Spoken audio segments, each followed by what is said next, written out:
ನಮಸ್ಕಾರ ಸ್ನೇಹಿತರೆ, ನಾನು ಇದೇ ಮೊದಲ ಬಾರಿ ಮಾತಾಡ್ತಿರೋದು ಯೂಟ್ಯೂಬಲ್ಲಿ. ನನ್ನಿಂದ ಏನಾದರೂ ನನ್ನ ಮಾತಲ್ಲಿ ತಪ್ಪಿದರೆ ದಯವಿಟ್ಟು ಕ್ಷಮೆ ಇರಲಿ. ಫಸ್ಟ್ ನನ್ನ ತಂದೆ ತಾಯಿಗಳಿಗೆ ನಮಸ್ಕಾರ ಮಾಡ್ತಾ ನಾನೊಂದು 4 ಮಾತುಗಳನ್ನ ಮಾತಾಡ್ತೀನಿ. ಇವತ್ತು ಡಿಸೆಂಬರ್ 31, ಇನ್ನೇನು 2026 ಬಂದೇ ಬಿಡ್ತು. ನನ್ನೆಲ್ಲ ಪ್ರೀತಿಯ ಕನ್ನಡ ಜನತೆಗೆ ಹೊಸ ವರ್ಷದ ಆರ್ಥಿಕ ಶುಭಾಶಯಗಳು. 2025ರಲ್ಲಿ ಏನೇ ಕಷ್ಟ ಏನೇ ನೋವು ಬಂದ್ರೂ ಅವನ್ನೆಲ್ಲ ಮರೆತು ಮುಂದೆ ಸಾಗೋಣ. 2026ನ ವೆಲ್ಕಮ್ ಮಾಡೋಣ.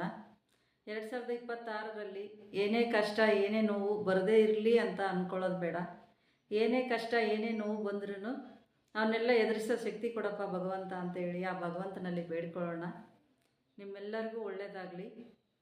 ಆ ದೇವರು ನಿಮಗೆಲ್ಲ ಆಯುಷ್ ಆರೋಗ್ಯ ಐಶ್ವರ್ಯ ಎಲ್ಲವನ್ನು ಕೊಟ್ಟು ಕಾಪಾಡಲಿ. ಆದಷ್ಟು ತಂದೆ ತಾಯಿಗಳನ್ನ ಪ್ರೀತಿಯಿಂದ ನೋಡ್ಕೊಳ್ಳೋಣ. ಆದಷ್ಟು ತಂದೆ ತಾಯಿಗಳನ್ನ ಗೌರವಿಸೋಣ. ಆದಷ್ಟು ತಂದೆ ತಾಯಿಗಳು ಅನಾಥಾಶ್ರಮಕ್ಕೆ ಹೋಗದೇ ಇರೋ ಥರ ನಾವೆಲ್ಲ ತಂದೆ ತಾಯಿಗಳನ್ನ ನೋಡೋಣ. ನಾವು ಚಿಕ್ಕವರಿದ್ದಾಗ ಅವ್ರು ಎಷ್ಟೋ ಕಷ್ಟ ನೋವುಗಳನ್ನ ಅನುಭವಿಸಿ ನಮ್ಮನ್ನು ದೊಡ್ಡವ್ರು ಮಾಡಿ ಈ ಸ್ಥಾನಕ್ಕೆ ತಂದಿರ್ತಾರೆ. ಆದಷ್ಟು ಅದನ್ನೆಲ್ಲ ನಾವು ನೆನಪಿಟ್ಕೊಂಡು ತಂದೆ ತಾಯಿಗಳನ್ನ ಪ್ರೀತಿಯಿಂದ ಕಾಣೋಣ.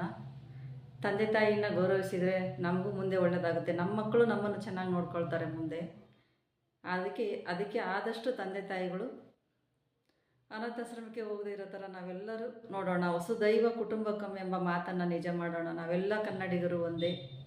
ನಮ್ಮೆಲ್ಲರಿಗೂ, ಕನ್ನಡ ಜನತೆಗೆ, ಕನ್ನಡದ ಮುಗ್ಧ ಮನಸ್ಸುಗಳಿಗೆ, ಕನ್ನಡದ ಪ್ರೀತಿಯ ಅಣ್ಣ ತಮ್ಮ ಅಕ್ಕ ತಂಗಿಯರಿಗೆ ಎಲ್ಲರಿಗೂ ಹೊಸ ವರ್ಷದ ಆರ್ಥಿಕ ಶುಭಾಶಯಗಳು.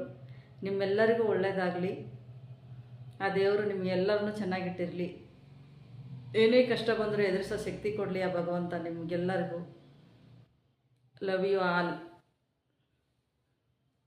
Thank you. ನಮಸ್ಕಾರ.